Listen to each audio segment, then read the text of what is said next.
I'm Ramona, and welcome to Ramona Interviews. And with me in the chair today, he's gracing us yet again, because he was on a couple years ago, is Rep. John Frisola. Welcome back. Thank you, Ramona. Appreciate it.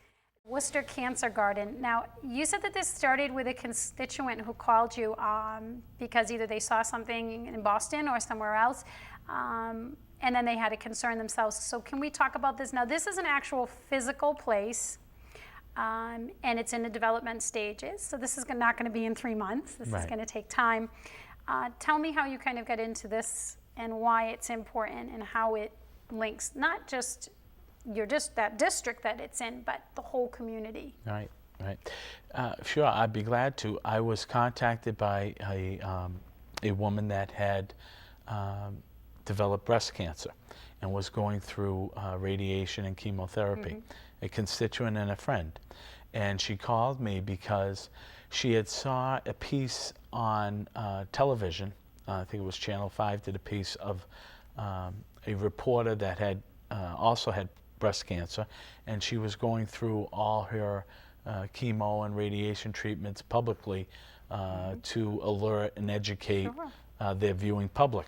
So in turn, my constituent and friend realized that there are cancer gardens, a place of solace, of quiet, retreat that patients, cancer patients, or maybe family members of cancer victims or patients can go and just have quiet and nice, surroundings to reflect. Work things out and reflect. And reflect on the trials and tribulations of cancer and dealing with cancer.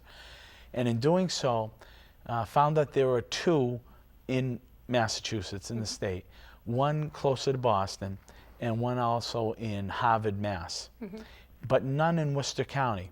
Harvard might be considered Worcester County, Harvard, Mass, the town of Harvard, but in and around the Worcester proper area, nowhere near.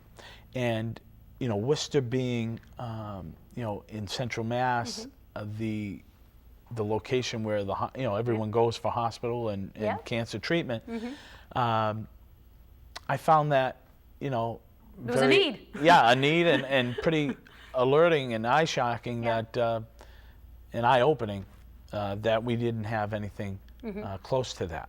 So in researching and my staff and I finding out what cancer gardens are, just again a place of quiet, silent place where people can go and reflect.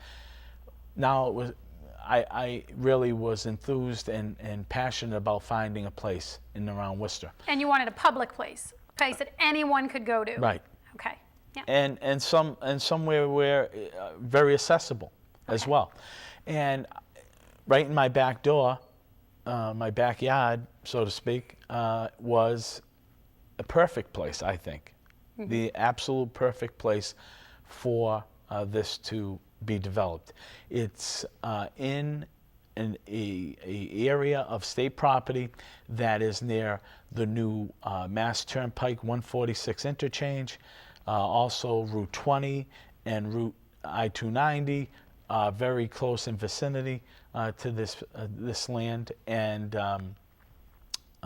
so I contacted the Commonwealth and expressed my intentions to then Mass Highway, now the Department of DOT, who owned the land, that I would like to file legislation, to take a piece of this land and use it for this dedicating purpose. this parcel of land as a cancer garden for Central Mass or Worcester County. In doing so, I passed the legislation through the legislature, and the Governor Patrick signed it approximately April or May of this year, 2010. And now we're in the stages of trying to raise funds to actually, implement design a beautiful, small but beautiful place for those who would go and, again, talk to each other, spend time in a nice, quiet, beautiful, open space that I think is very important and ideal for people who are going through cancer.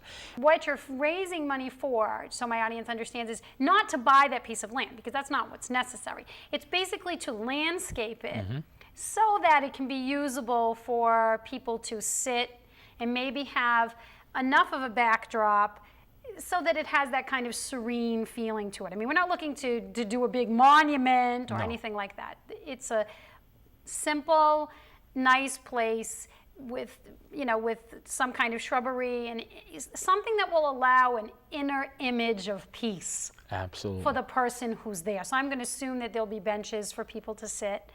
And again, it's kind of in the planning stages. So if people had ideas, maybe they could contact somebody. Yes. Well, what we had to do in being able to raise funds for this project is have a 501c3, and we do that. We do have that. It's the Worcester County Cancer Garden, Inc. And anybody who'd like to donate is more than willing, and in fact, we Do they get in touch with you? Do they get in touch with, so they get in touch with your no, office? yeah, my office, so they don't have to call Boston. They could call my district office at 508-799-9386. And that money, anything donated goes towards that Right. project. We have a fund nonprofit. and an account just for that nonprofit endeavor. And we hope to raise, the more we raise, the more you can do. Right, the more we can do, the more beautiful site we'll make. But we plan on, as you said, a couple benches, something simple but nice. Yeah. The Blackstone River runs by a couple hundred yards away. Yep. So, and it's very quiet. The parking lot is there. They can park their car if they're, failing well because of their treatments. It's not that long of a walk. No, it isn't. That's true. Yeah. Maybe 20 feet from the car, they'd be able to sit and enjoy that nice, quaint and quiet place to reflect. My commitment is to have a cancer garden up and running, hopefully for next spring and summer. So raise the money. And the money, then the final amount that we raise, go forth and put that into a good investment of that and allow people to enjoy that from next year on. Yeah, it's a great project, and I think it's very well needed. We are blessed with a really good medical facility in the state and in our city, right? With UMass, and there is a lot of research being done, and it needs to be done. And nationally, we just had there was a huge telethon for cancer, and cancer doesn't just affect women; it affects everybody. So I think that this is a good community way. This is a good way within the community to help people, because helping people isn't always just a medical thing. As important as that is, it's your emotional state of mind. If you have to go through chemotherapy or you have to go through any kind of invasive surgery.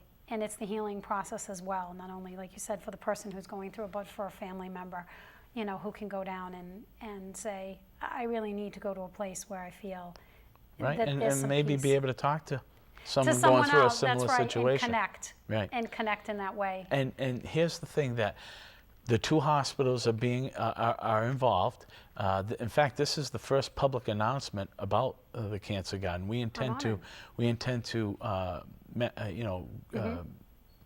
bring in the two hospitals, team up together with them in a official press conference about it, and they'll work to educate and make knowledgeable the patients that they treat on a daily basis, and let them know that this exists, and do something to that extent, whether it be a pamphlet or any type of information, written information that they can help us with.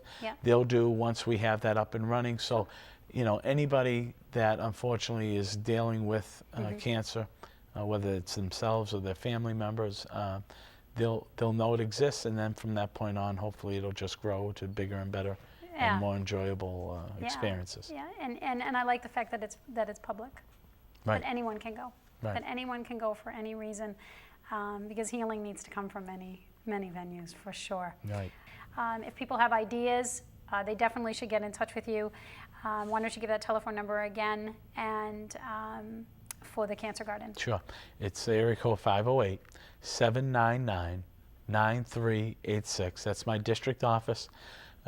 If no one answers, you obviously leave a message. We'll get back to you.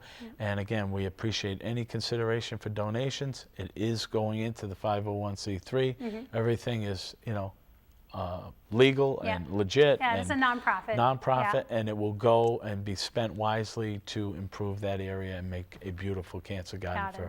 Thank you so much. My pleasure. Thank you.